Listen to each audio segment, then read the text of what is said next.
3 నెలల్లో local body poles పెట్టాలని court ఆదేశించింది. ఎలక్షన్స్ కండక్ట్ చేద్దామని సర్కార్ కూడా రెడీ అవుతోంది. కాకపోతే రిజర్వేషన్ల హామీ కాంగ్రెస్ పార్టీకి కంటి మీద కునుకు లేకుండా చేస్తోందట. 42% రిజర్వేషన్ల బిల్లు రాష్ట్రపతి దగ్గర పెండింగ్లో ఉంది. ఇప్పుడు ఎలా మరి అని ఆలోచిస్తోందట హస్తం పార్టీ. లీగల్ ఇష్యూస్ రాకుండా రిజర్వేషన్లు ఇచ్చేందుకు పెద్ద కసరత్తే చేస్తున్నట్లు టాక్. రాష్ట్ర ప్రభుత్వం మధ్యలో ఏముంది? లోకల్ బాడీ పోల్స్లో 42% రిజర్వేషన్లు అమలు అయ్యేనా? కోర్టు ఆదేశాలతో లోకల్ బాడీ పోల్స్ పై సర్కార్ కసరత్తు. ఎన్నికలకు రెడీ అవుతూనే 42% రిజర్వేషన్లపై ఫోకస్. స్థానిక సంస్థల్లో రిజర్వేషన్ల హామీని నిలబెట్టుకోవాలని పట్టు.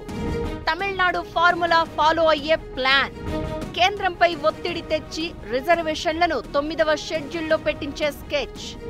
తెలంగాణలో లోకల్ బాడీ ఎన్నికల అంశం హాట్ టాపిక్ గా మారింది.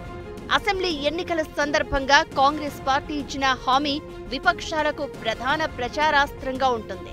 స్థానిక సంస్థల్లో బీసీలకు 42% రిజర్వేషన్లు అమలు చేస్తామని హామీ ఇచ్చింది హస్తం పార్టీ. ఆ మాటను నిలబెట్టుకునేందుకు శత విధాలా ప్రయత్నం చేస్తోంది. అందుకోసం లోకల్ బాడీస్ లో బీసీలకు 42% రిజర్వేషన్ల కోసం శాసనసభలో ఆమోదం తెలిపిన బీసీ బిల్లును గవర్నర్ ద్వారా కేంద్రానికి పంపించింది. ప్రస్తుతం బీసీ రిజర్వేషన్ల బిల్లు రాష్ట్రపతి దగ్గర పెండింగ్ లో ఉంది.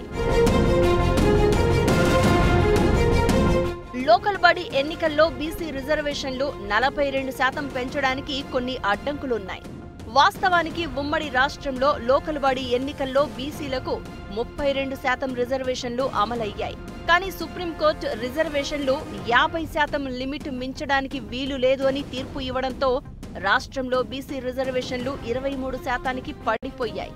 అయితే ఎన్నికల హామీ ప్రకారం 42%కి రిజర్వేషన్లు ఇచ్చి తీరాలి అని కాంగ్రెస్ ప్రభుత్వం పట్టుదలతో ఉన్నట్టు తెలుస్తోంది. ఇప్పటికే కుల గణన చేసిన నేపథ్యంలో డెడికేషన్ కమిషన్ ఇచ్చిన రిపోర్టుపై కూడా క్యాబినెట్లో చర్చించారు.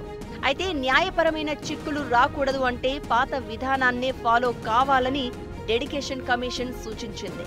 కానీ క్యాబినెట్ మాత్రం దాన్ని అంగీకరించలేదు. పాత విధానం కాకుండా ఖచ్చితంగా 42% రిజర్వేషన్లు అమలు చేయాలనుకుంటోంది.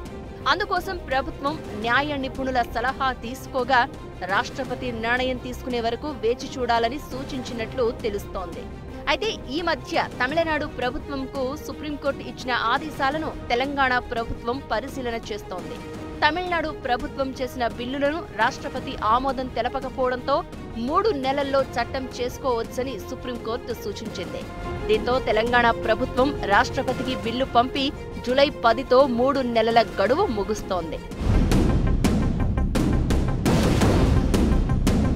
జూలై 10 తర్వాత సేమ్ తమిళనాడు ప్రభుత్వంలాగే జీవోలు జారీ చేసి చట్టం చేయాలనే ఆలోచనకు తెలంగాణ ప్రభుత్వం వచ్చినట్లు తెలుస్తోంది. వచ్చే నెలలో పార్లమెంట్ సమావేశాలు ప్రారంభమవుతూ ఉండడంతో కేంద్రంపై ఒత్తిడి తీసుకురావాలని కూడా అనుకుంటున్నారట. లోక్సభలో విపక్ష నేత రాహుల్ గాంధీ చేత పెద్ద ఎత్తున ఆందోళనలు చేసి బీసీ రిజర్వేషన్లు సాధించాలని ఆలోచన చేస్తోంది. ఎలాగైనా రిజర్వేషన్ల బిల్లును 9వ షెడ్యూల్లో పెట్టించాలని భావిస్తోంది. తమిళనాడు మాదిరిగా 9వ షెడ్యూల్లో పెడితే న్యాయపరమైన చిక్కుల నుంచి బయటపడవచ్చు అనుకుంటోంది తెలంగాణ ప్రభుత్వం. రాష్ట్రపతి నిర్ణయం తీసుకోకపోతే జూలై 10 తర్వాత జీవో విడుదల చేసి చట్టం చేయాలనేది ఒకటి. పార్లమెంట్ సమావేశాల్లో కేంద్రంపై ఒత్తిడి తీసుకొచ్చి రిజర్వేషన్లను 9వ షెడ్యూల్లో పెట్టేలా చేయాలనే ఆలోచన మరొకటి. మరి కాంగ్రెస్ ప్రభుత్వ పట్టుదల నెరవేరుతుందా లేదా అనేది చూడాలి.